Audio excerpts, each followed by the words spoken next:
प्रभु यीशु के पवित्र और जलाली नाम में आप सभी को सलाम। आप सभी का इस वीडियो में स्वागत है। मेरे प्रिय, बाइबल को समझने के लिए हमें बहुत सी चीज़ें बताई जाती हैं, परंतु हम बाइबल ही से देखेंगे कि बाइबल अपने विषय में क्या कहती है कि मुझे किस तरीके से याद रखो। परमेश्वर के वचन किस तरह हमें बताते हैं कि उनको किस तरीके से एक इंसान याद रख सकता है और किस तरीके से बाइबल को पढ़ा जाता है, इस विषय में भी हम बात करेंगे। तो अगर आप हमारे चैनल पर नए हैं तो चैनल को सब्सक्राइब ज़रूर करें, नोटिफिकेशन बेल को ऑल पर सेट करें ताकि हमारी आने वाली वीडियो आप तक तुरंत पहुंच जाए। आइए इस वीडियो को शुरू करते हैं। दोस्तों, बाइबल के वचन को समझने के लिए बाइबल ही हमें इसका समाधान दे सकती है। तो आइए हम सबसे पहले नीति वचन 3 अध्याय उसका 1 और 2 वचन पढ़ेंगे। यहाँ पर लिखा है, हे मेरे पुत्र, मेरी शिक्षा को ना भूलना, अपने हृदय में मेरी आज्ञाओं को रखे रहना, क्योंकि ऐसा करने से तेरी आयु बढ़ेगी और तू अधिक कुशल से रहेगा। नीति वचन 3 अध्याय उसके 5 वचन में इस प्रकार लिखा है, तू अपनी समझ का सहारा ना लेना, वरन संपूर्ण मन से यहोवा पर भरोसा रखना। कई बार हम अपनी ही बुद्धि से, अपनी ही समझ से परमेश्वर के वचनों को समझने की कोशिश करते हैं और खूब सारा इधर उधर की किताबों को पकड़ के हम अध्ययन भी करते हैं। ऐसी बात नहीं है, बहुत से लोग इस तरीके से अध्ययन करते हैं और बहुत कुछ सीखते भी हैं, परंतु जिन लोगों को बाइबल ही समझ में नहीं आती तो वह दूसरी किताबों से कितना ही पढ़ लें, उनको तब भी कुछ भी समझ नहीं आएगा। और अगर वो 10 बातें पढ़ेंगे तो मुश्किल से उनको एक बात ही याद रहेगी। परमेश्वर का वचन कहता है कि संपूर्ण मन से यहोवा पर भरोसा रखना। तो सबसे पहली चीज़ जो परमेश्वर का वचन हमें बताता है कि हमें परमेश्वर की शिक्षाओं को भूलना नहीं है, उनकी आज्ञाओं को हमें अपने हृदय में रखना है। पर परमेश्वर की आज्ञाओं को हृदय में रखने के लिए सबसे पहले हमें बाइबल को समझना पड़ेगा। बाइबल को किस तरह पढ़ा जाता है ये समझना पड़ेगा। उसके लिए हमें सबसे पहले प्रार्थना करनी पड़ेगी पवित्र आत्मा से, क्योंकि पवित्र आत्मा ही है जो हमें सिखाता है, समझाता है और हमारे ऊपर भेदों को प्रकट करता है। क्योंकि पवित्र आत्मा की सहायता के बिना हम कुछ भी नहीं कर सकते। परमेश्वर ने हमें एक ऐसा सहायक दिया है जो हमें समझाता है, जो हमें चलना सिखाता है, जो हमारे ऊपर अपने भेदों को प्रकट करता है।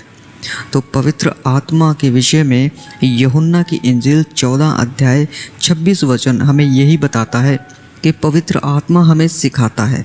पवित्र शास्त्र बाइबल परमेश्वर की प्रेरणा से रचा गया है। परमेश्वर की आत्मा के द्वारा पवित्र शास्त्र को लिखवाया गया। इसलिए इसे पढ़ते समय यदि हम प्रार्थना करते हैं तो परमेश्वर का आत्मा हमें सिखाता है।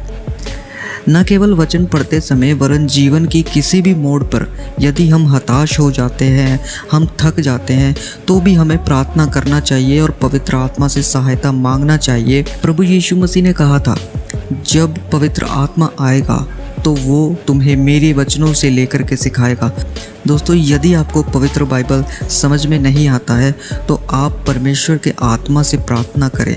आप पवित्र आत्मा से बोल सकते हैं, वह ज़रूर आपकी मदद करेंगे और रहस्यमयी बातों को आपको बताएंगे, सिखाएंगे जो आप अभी नहीं जानते हैं।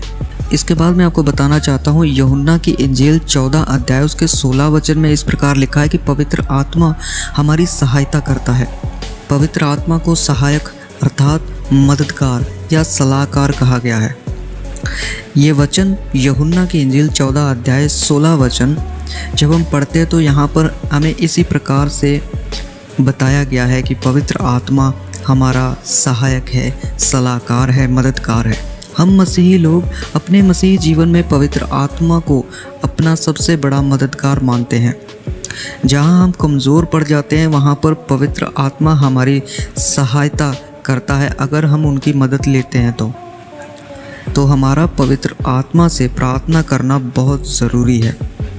एक विश्वासी व्यक्ति जब किसी ऐसी परिस्थिति में आ जाता है जहाँ उसे कुछ भी सूझता नहीं है, कुछ भी उसको समझ नहीं आता है, उसको निर्णय लेने में जब कठिनाई आती है, तब वह प्रार्थना कर सकता है पवित्र आत्मा से और सहायता मांग सकता है।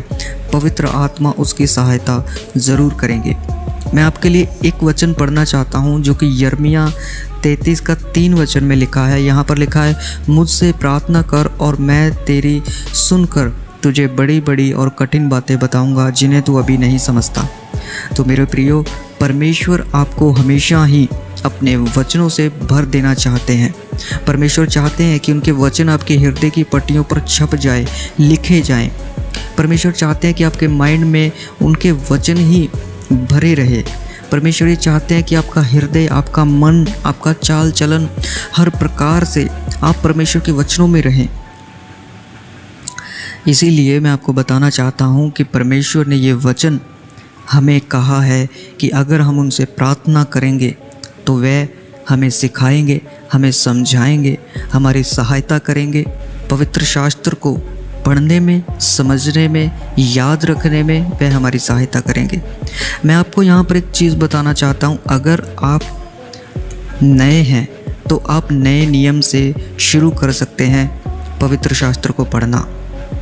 आप नए नियम से इंजीलों को पढ़ना शुरू करें।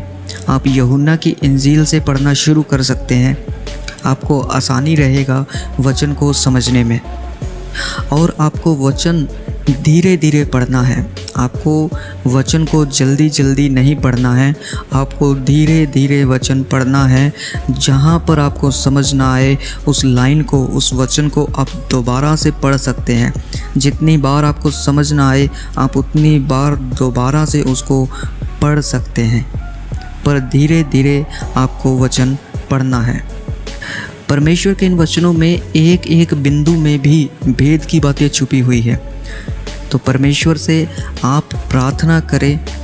वचन को खोलने से पहले आपको प्रार्थना करना है कि हे परमेश्वर, मेरी मदद करे, मेरी सहायता करे कि मैं आपके वचनों को समझ सकूं। यिर्मयाह 33 के 3 के अनुसार मैं प्रार्थना करता हूं या प्रार्थना करती हूं।